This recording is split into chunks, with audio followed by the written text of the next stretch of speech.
Bonjour, revenons à nos halachot qui entourent autour du kiddush. Sachez qu'il y a une controverse dans nos sages pour savoir si lorsque l'on fait le kiddush du Shabbat midi, pas sur du pain, je rappelle qu'il faut un petit repas pour être acquitté du kiddush, en kiddush el abim comme seouda, on peut se contenter d'un morceau de gâteau, d'un kazaï de gâteau. Question, doit-on couvrir le gâteau avant de faire le kiddush sur le vin? Comme nous le faisons pour le pain. On prend soin de couvrir le pain. Il y a controverse là-dessus. La raison de ceux qui pensent qu'il n'est pas nécessaire de recouvrir le gâteau est que on ne peut pas faire le kiddush du Shabbat midi sur du gâteau ou du pain. C'est seulement sur un mashké, sur du vin de préférence, ou un autre liquide, Khamar Medina. À l'encontre de kiddush du vendredi soir, où on pourrait s'acquitter du kiddush en remplaçant le vin par le pain.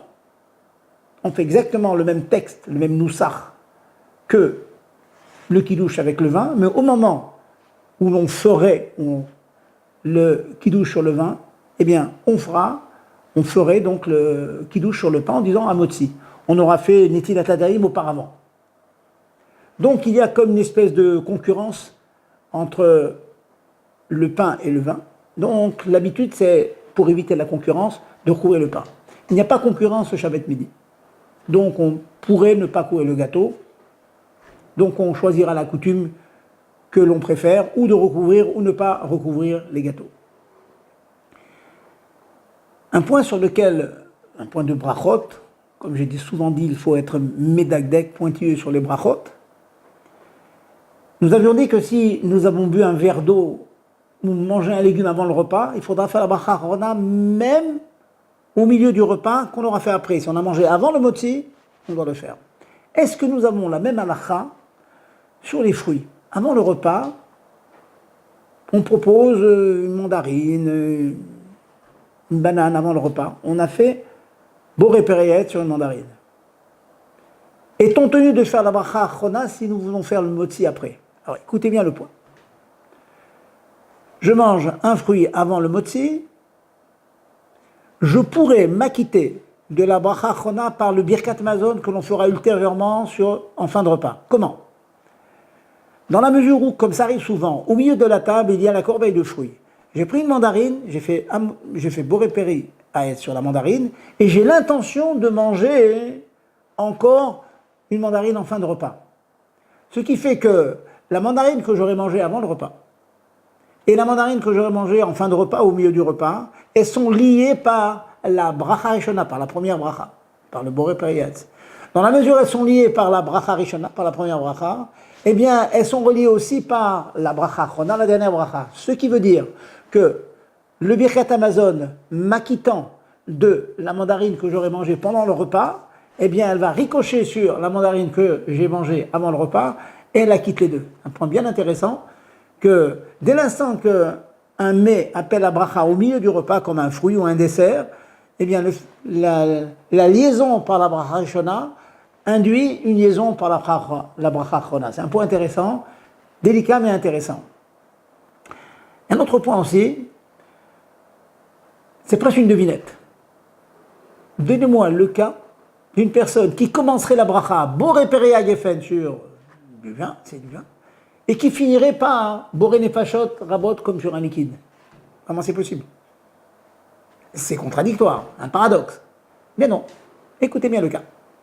Je fais boré péréa gefen sur du vin, mais je bois une petite quantité de vin, moins qu'un révit, dont je ne suis pas tenu de faire à la gefen, le petit birkat hamazon du vin. Mais ma bracha sur le vin, boré péréa gefen, m'a acquitté du sheakol de toutes les boissons qui sont sur la table. Donc j'ai bu un tout petit peu de vin, mais grâce à la bracha sur le vin, j'ai bu un grand verre de bière ou un grand verre de Coca-Cola. Dans la mesure où j'ai pris un révit de liquide, je ne peux pas m'en sortir sans faire la bracha achrona. Donc, mon verre de bière, je ne l'ai pas fait chez Akol, il a été acquitté par le geffen sur mon vin, mais je suis tenu de faire la bracha achrona sur le verre de bière, puisque j'ai bu un rivit de ce liquide-là.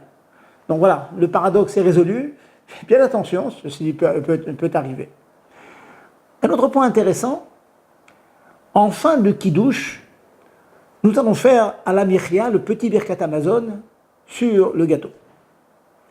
Maintenant, au milieu de ce kiddush, vous allez manger 1, 2, 3 olives. Vous n'êtes pas sûr que dans la quantité des olives que vous allez manger, il y a le fameux chiour, la mesure d'un kazaït. Il n'est pas très très clair. J'ai un doute. Peut-être qu'il y a, peut-être non. Dans le doute, on ne fait pas la bracha achrona, dans le doute. Ça fait que brachot laquelle. Quand on a un doute, on ne fait pas. Mais là, en l'occurrence, je suis tenu de faire le petit birkat Amazon de Alamiria pour acquitter mon gâteau. Et bien, dans la mesure où je suis de toute façon obligé de faire mon petit birkat Amazon de Alamiria pour mon gâteau, je peux inclure la bracha sur les olives. On finit Alamiria vers Perot, sur les gâteaux et les fruits. Je peux, c'est-à-dire, le principe est al-safek, efshar, les achnis, à bracha achrona. Si j'ai un doute, j'ai le droit de le faire. On a la même problématique et la même résolution, disons.